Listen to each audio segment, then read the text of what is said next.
আসসালামু আলাইকুম রহমতুল্লাহ বরকাত। আশা করি বাংলাদেশের ভাই বোনেরা সবাই ভালো আছেন। আল্লাহর রহমতে আমিও ভালো আছি। আসলে কি বলবো আমাদের বাংলাদেশের কথা,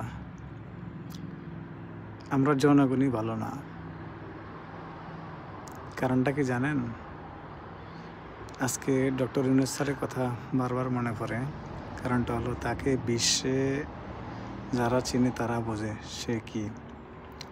বিশ্বের মধ্যে তার যে সম্মানটা আছে, আমাদের বাংলাদেশের খেতার ঘাটটি আমরা তাকে সম্মান কিভাবে করব?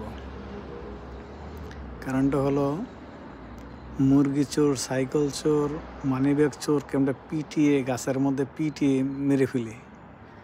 আর যারা মিলিয়ন মিলিয়ন ডলার চুরি করে বাংলাদেশ থেকে অন্য দেশে পাচার করে দেয়, তাদেরকে আমরা সুসম্মানে সেলুট করি।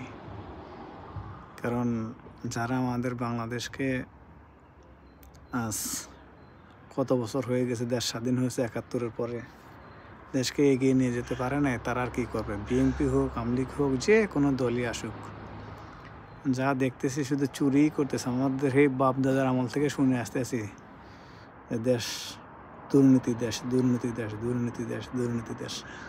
এটা জানি না আসলে কবে এই দুর্নীতি বন্ধ হবে। যারাই দেশটার জন্য কিছু করতে চায় তাদেরকে জনগণ বাধা সৃষ্টি করে। কারণ হলো আমরা জনগণ পাগল হলে এই কারণে যে আমরা জনগণ হুজুকে পাগল। মানে একজন খাইতে পারতেছে না, খেপাই দিছে, যে ভালো আছে আর বিরুদ্ধে খেপাই দিছে। ভালো মানুষের কোনো মূল্যই নেই বাংলাদেশে। দেশটাকে যে ভালো পথে নিয়ে যাবে এই পরিস্থিতি কোথায় জানি না। আমাদের দেশের ভবিষ্যৎ কি?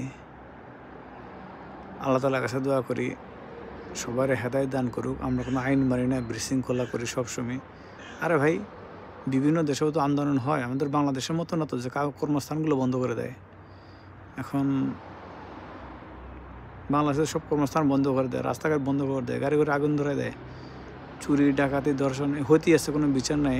এক ধর্ষণে বিচার হইতে হইতে হাজারো ধর্ষণ হয়ে যায়। এ হলো দেশের পরিস্থিতি। জানি না আমার এই ভিডিওটা কত দূর পর্যন্ত এগিয়ে যাবে। যত কারো মনে কোনো কষ্ট দিয়ে থাকলে মাফ করে দিবেন। তবে দেশের ভালো আমরা সবাই চাই। তো আমরা জনগণ যদি ওইরকম সাপোর্ট না দেই, নিজেরা যদি ভালো মন্দ না বুঝি, তাহলে আর কী করব? তো নিজেরাই মারামারি করি, দেশ পিছিয়ে যাক। আর ইউরোপিয়ানরা যারা আছে তারা দেশে আমাদেরকে হাসুক, আমরা পাগলের বংশধর।